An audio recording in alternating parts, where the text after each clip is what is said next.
نبی کریم صلی اللہ علیہ وسلم کے ارشاد عالی من لم یشکر الناس لم یشکر اللہ پر عمل کرتے ہوئے تہہ دل سے ممنون و مشکور ہیں، اور رب تعالیٰ سے دعا گو ہے کہ اللہ تعالیٰ آپ کو جزائے خیر عطا فرمائے اور عافیت و سلامتی کے ساتھ ہمارے سروں پر تاج قائم فرمائے۔ وہ آئے گھر میں ہمارے خدا کی قدرت ہے، وہ آئے گھر میں ہمارے خدا کی قدرت ہے، کبھی ہم ان کو کبھی اپنے گھر کو دیکھتے ہیں۔ میں حضرت استاد محترم سے بڑے ادب و احترام سے درخواست کرتا ہوں کہ حضرت والا اپنے ناصحانہ کلمات سے ہم سب کو مستفیض اس کا وہ بھی کرنا ہے مختصر۔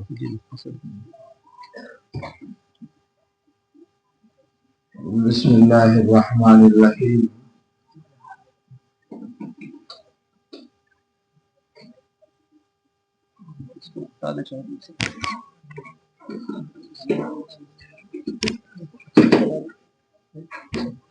اس بیچارے کو گڑبڑ کیوں کرتے ہیں؟ اسے مسلمان بنانے کی کوشش کرتے ہیں۔ ہم نے تو بنایا نہیں، جنہوں نے بنایا انہوں نے ویسے ہی بنایا، اسی طرح رکھا کریں اس کو۔ اس کی وجہ سے یہ لگایا نہیں جاتا تھا، جیسا تھا ویسے ہی رہنے دیا کریں۔ مجھے معلوم ہے اس کو دائیں سے لگانے کی کوشش کرتے ہیں ہمارے لوگ۔ ایسی چیزوں میں تیامن کی کوئی وہ نہیں ہے، یہ استعمال کا مسئلہ اس طرح کا نہیں ہے۔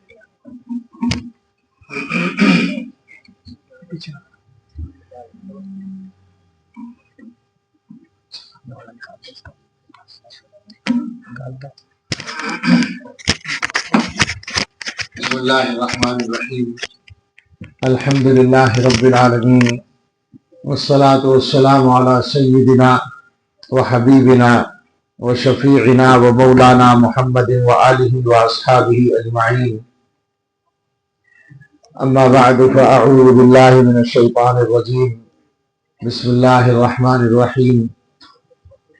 الحمد للہ رب العالمین، الرحمن الرحیم، مالک یوم الدین، ایاک نعبد و ایاک نستعین، صدق اللہ العظیم۔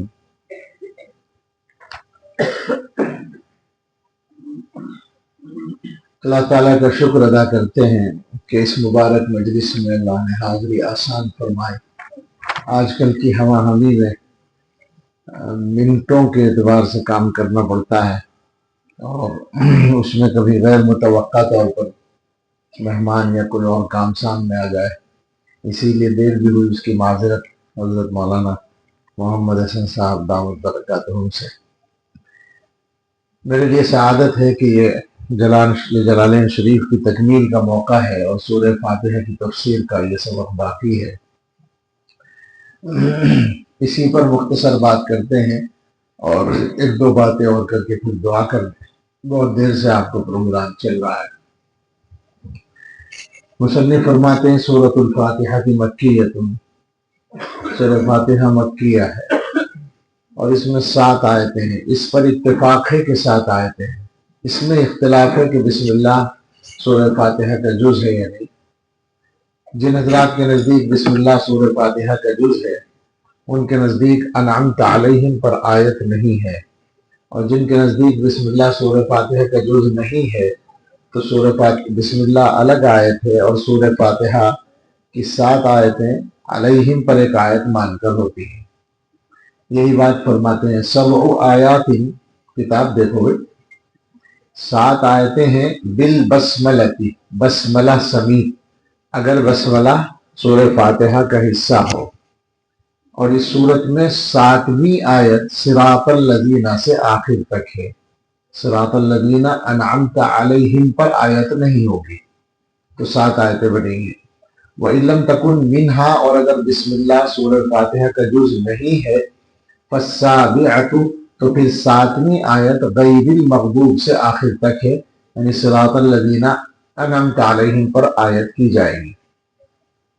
وَيُقَدَّرُ فِي أَوَّلِهَا قُولُوا، فرماتے ہیں کہ یہاں قولو مقدر مان لیا جائے گا تاکہ ایاک نعبد کا ما قبل اس کے مناسب ہو جائے،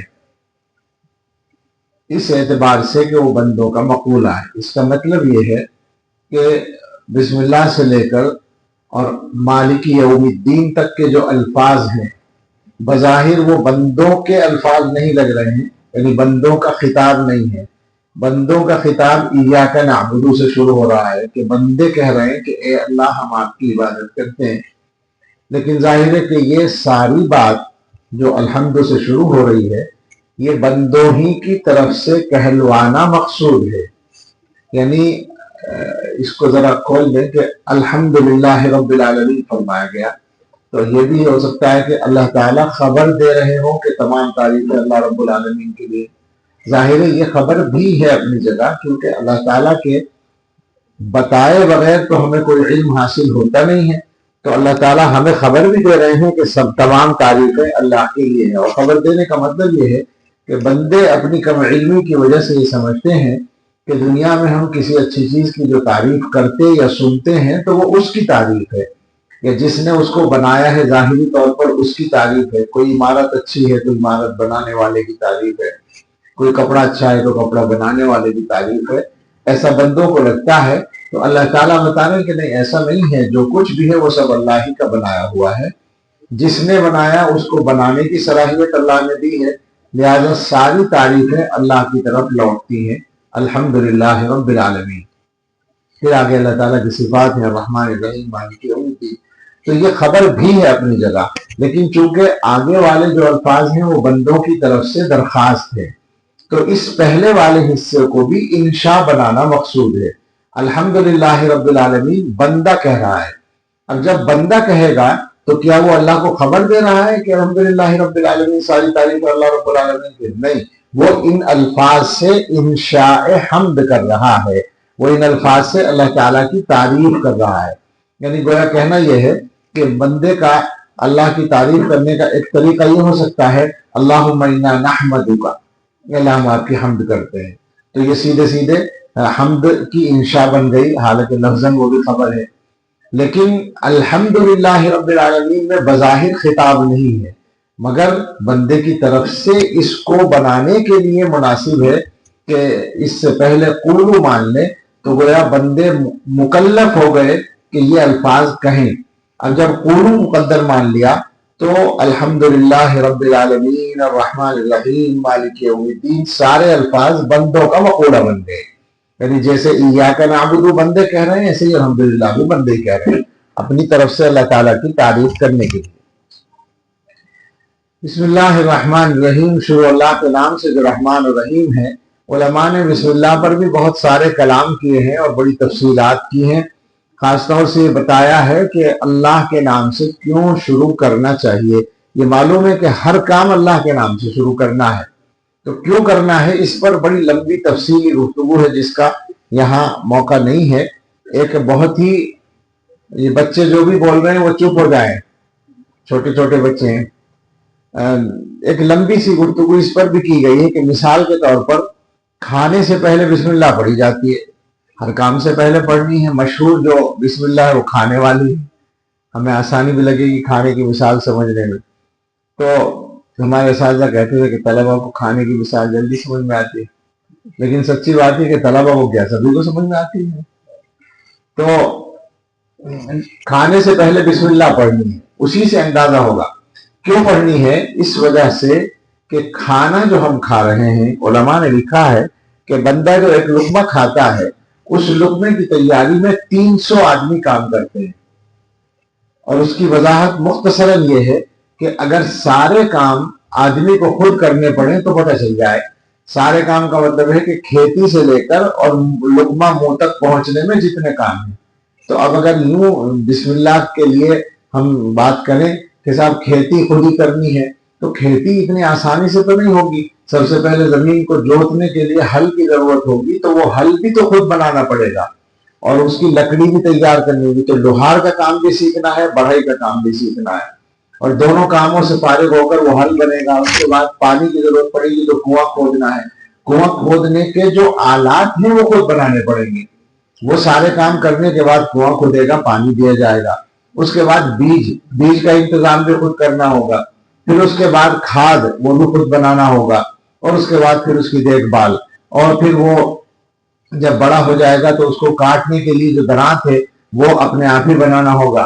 اور کاٹنا بھی خود ہی ہوگا، اور پھر اس کو گیہوں کو نکالنا بھی خود ہی ہوگا، پھر چکی سے پیسنا ہوگا، اور چکی کے لیے گویا کہ چکی کے جو پتھر والے حصے ہیں وہ بھی خود بنانے ہیں، لوہے کا جو حصہ ہے وہ خود بنانا ہے، لکڑی کا جو حصہ ہے وہ بھی خود بنانا ہے۔ وہ آٹا پیسے گا تو آٹے کو گوندنا ہے تو کونڈا خود بنانا ہوگا، اور پھر چولہا بنانا ہوگا، اور لکڑی کا انتظام کرنا ہوگا، اور توا بھی خود بنانا ہوگا، اور جو چیزیں چاہیے ساری، اس کے بعد وہ روٹی پکے گی۔ میں نے بہت جلدی پکا دی ہے، بہت دیر لگے گی۔ سمجھنے کی بات یہ ہے، وقت کم ہونے کی وجہ سے ہم نے جلدی پکا لیے۔ اشارہ یہ کرنا ہے کہ آپ اگر غور کریں گے تو ہم ایک روٹی کا لقمہ بھی اللہ تعالیٰ کی مدد کے بغیر نہیں کھا سکتے۔ اگر یہ مکلف کیا گیا ہوتا کہ سارے کام خود کرنے ہیں تو بس اسی کام میں لگے رہتے، کوئی اور کام نہ کر پاتے۔ اللہ تعالیٰ نے انسانوں کو ایک دوسرے کے کام میں مشغول کیا ہے، لِيَتَّخِذَ بَعْضُهُم بَعْضًا سُخْرِيًّا، ایک دوسرے کے کام آتے ہیں۔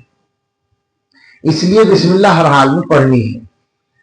الحمدللہ یہ جملۃ خبریۃ، یہ جملہ خبریہ ہے جس سے ارادہ کیا گیا ہے اللہ کی تعریف کا اس جملے کے مضمون کے ساتھ، یعنی یہ کہ اللہ تعالیٰ مالک ہیں تمام حمد کے مخلوق کی جانب سے، یا مستحق ہیں اس بات کے کہ مخلوق اس کی حمد کرے۔ یعنی گویا دو ترجمے کر رہے ہیں، یا تو الحمدللہ کا لام تملیک کے لیے ہے کہ اللہ ہر حمد کے مالک ہیں، یا لام استحقاق کے لیے کہ اللہ تعالیٰ ہر حمد کے مستحق ہیں۔ اور اس کا مفہوم یہ ہے کہ دنیا میں حمد کا جو بھی فرد وجود میں آتا ہے وہ اللہ تعالیٰ کے لیے ہوتا ہے۔ ہم نے اپنے اساتذہ سے سنا ہے کہ مظاہروں کے استاذ امام النحو مولانا صدیق صاحب رحمۃ اللہ علیہ تھے۔ ہم نے ان کے شاگردوں سے شرح جامی پڑھی، حضرت مولانا وسیم صاحب رحمۃ اللہ علیہ گنگوٹے شیخ الحدیث تھے، وہ ان کے شاگرد تھے، وہ امام النحو کہلاتے تھے مولانا صدیق صاحب۔ وہ ترجمہ کرتے تھے الحمد کا، الحمدللہ کا، ہر فرد حمد، الزبان ہر حامد، من الازل الی الابد مختص للہ تعالی، یہ ہے یعنی ہر حمد کرنے والے کی زبان سے حمد کا جو بھی فرد ازل سے ابد تک صادر ہوگا وہ سب اللہ کے لیے خاص ہے۔ واللہ علم علی المعبود بحق، اللہ علم ہے معبود برحق کا، اس ذات کا جو معبود ہے حق کے ساتھ، یہ علم ہے اللہ۔ علم کا مطلب یہ ہوا کہ اللہ کا خاص نام ہے۔ اور عجیب بات یہ ہے، میں یہ بات کہا کرتا ہوں کہ اللہ تعالیٰ کی توحید کی ایک دلیل اللہ کا نام بھی ہے، اس لیے کہ دنیا کی تاریخ میں کسی اور کا نام اللہ نہیں ہے۔ عجیب بات یہ ہے کہ لوگوں نے اللہ کے ساتھ شرک کیا، بہت سارے شریک ٹھہرائے، لیکن کسی کا نام اللہ رکھنے کی ہمت نہیں۔ لات رکھا، عزا رکھا، حبل رکھا، فلاں فلاں رکھا، معبودوں کے الگ الگ نام ہیں۔ اگر کوئی جھوٹوں ہی کو نام رکھ لیتا کہ بھئی یہ اللہ ہے تو شرک کی ایک اور شکل ہو جاتی، لیکن یہ ہمت کسی کی نہیں ہوئی۔ اللہ کسی کا نام ہی نہیں ہے سوائے اللہ کے، یہ خاص گویا خصوصیت ہے اس لفظ کی۔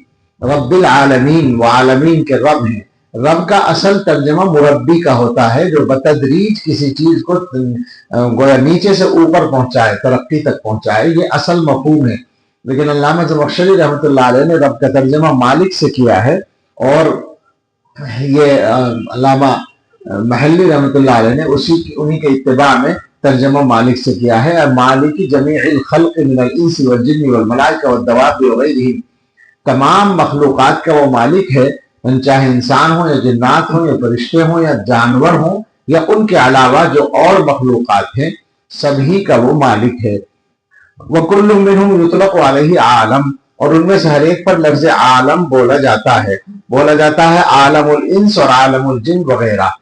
وَغُلِّبَ فِي جَمْعِهِ بِالْيَاءِ وَالنُّونِ أُولُو الْعِلْمِ عَلَى غَيْرِهِمْ، فرماتے ہیں کہ عالم کی جمع جو عالمین بنائی گئی، آپ جانتے ہیں کہ جمع مذکر سالم جو ہے وہ ذوی العقول کے ساتھ خاص ہے، حالانکہ مخلوقات میں زیادہ تعداد تو ان مخلوقات کی ہے جو ذوی العقول نہیں کہلاتی، تو فرماتے ہیں کہ ذوی العقول کو غلبہ دے دیا گیا، اس کی جمع یا اور نون کے ساتھ لانے میں غلبہ دے دیا گیا اولو العلم یعنی اولو العقل کو غیر اولو العقل پر۔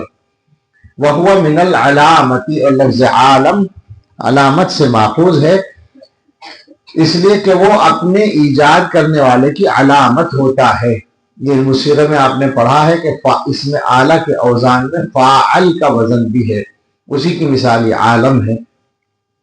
الرحمن الرحیم اے ذی رحمتی، اس کا ترجمہ کر دیا کہ اللہ تعالیٰ رحمت والے ہیں، مبالغے کی طرف بھی اشارہ ہے.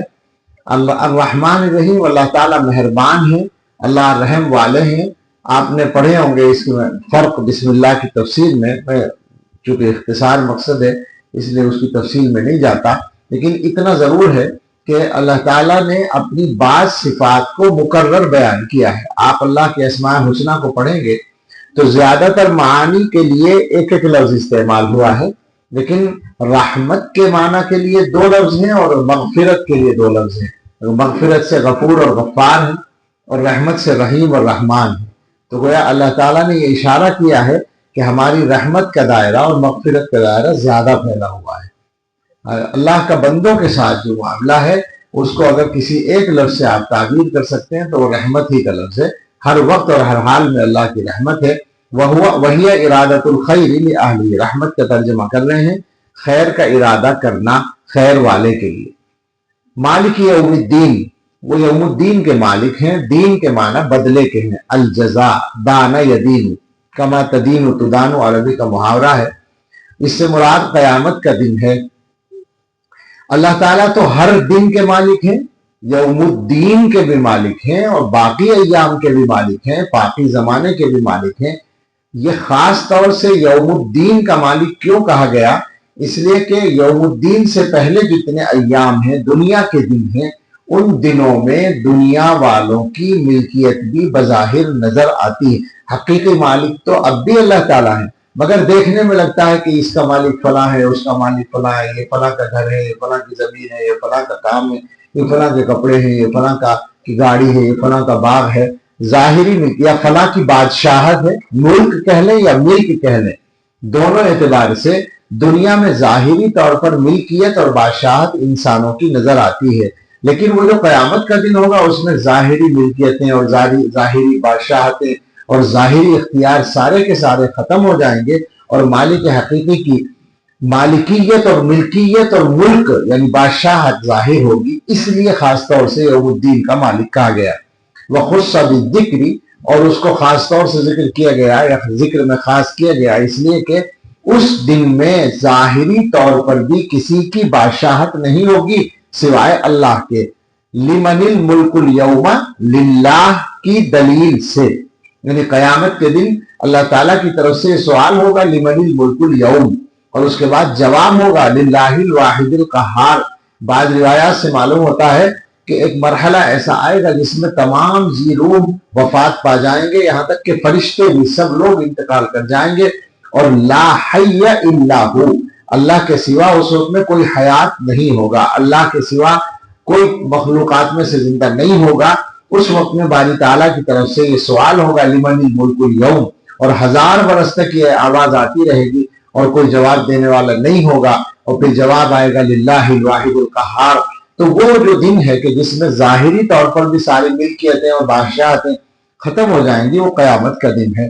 ومن قرأ مالک، یہ ہماری قرأت جو ہے مالک والی وہ نمبر 2 پر آ رہی ہے. ان کی قرأت ملک یوم الدین ہے، اس کے حساب سے ملک بولا. ابھی ہم نے پڑھا نا لمن الملک اليوم.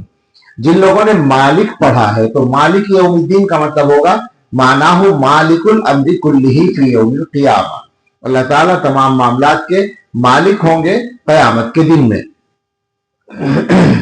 ظاہری طور پر بھی مالک ہوں گے، حقیقی طور پر تو دنیا میں بھی مالک ہیں. اور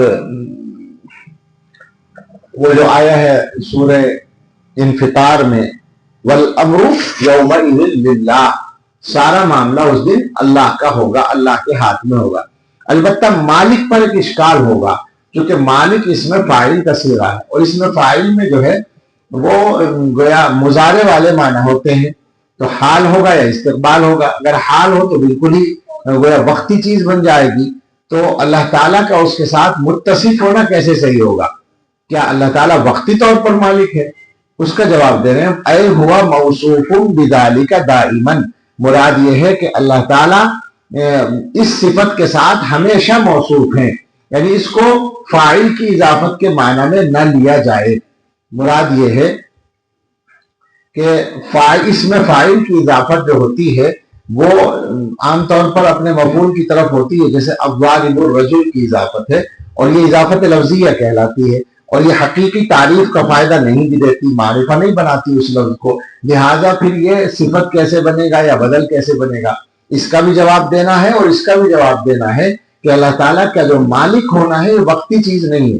تو دونوں کا جواب دینے کے لیے فرما رہے ہیں وہ موصوف بذالک دائما، کہنا یہ چاہتے ہیں کہ اضافت جو ہوتی ہے جس چیز کی طرف ہو رہی ہے، اگر وہ وقتی اضافت ہے تب تو یہ مسئلہ ہوتا ہے، لیکن اگر استمرار کے لیے اضافت ہو، مثلا یوں کہا جائے مالک العبید، ایک آدمی غلاموں کا مالک ہے، تو غلاموں کا مالک 1 منٹ کے لیے تو نہیں ہوگا، استمرار کے ساتھ ہوگا، تو یہ والی اضافت جو ہے یہ تعریف کا فائدہ دیتی ہے، یہاں وہی اضافت ہے۔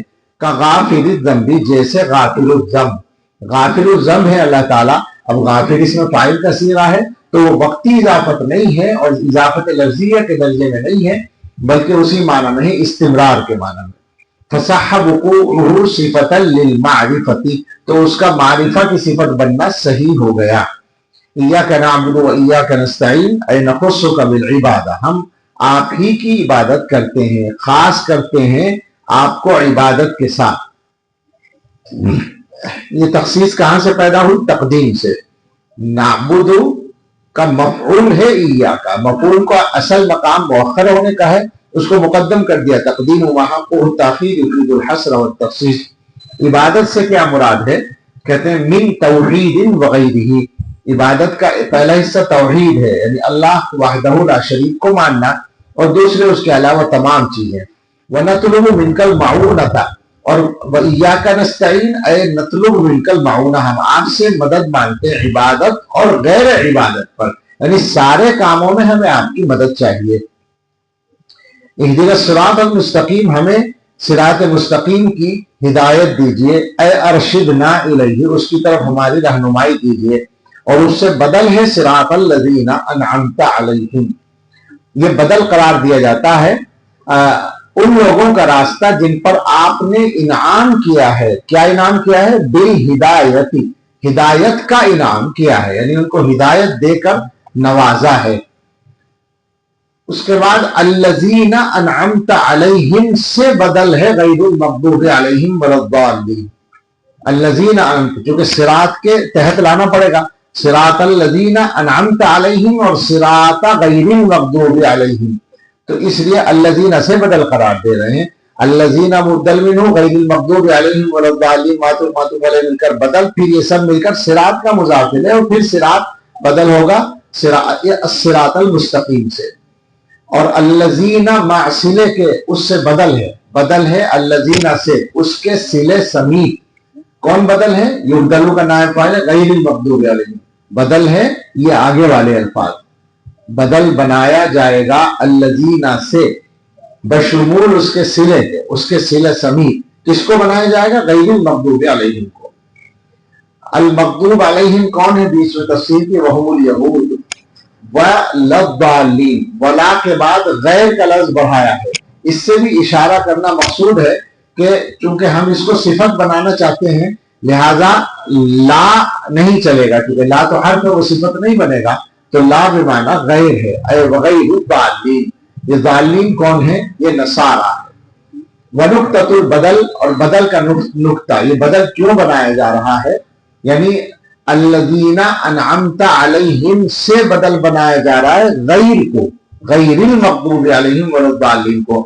مغضوب علیہم تو یہود ہیں، ضالین نصارہ ہیں، ان کے غیر ہیں الذین انعمت علیہم، ان کے علاوہ ہیں، یعنی وہ نہیں ہے الذین انعمت علیہم میں۔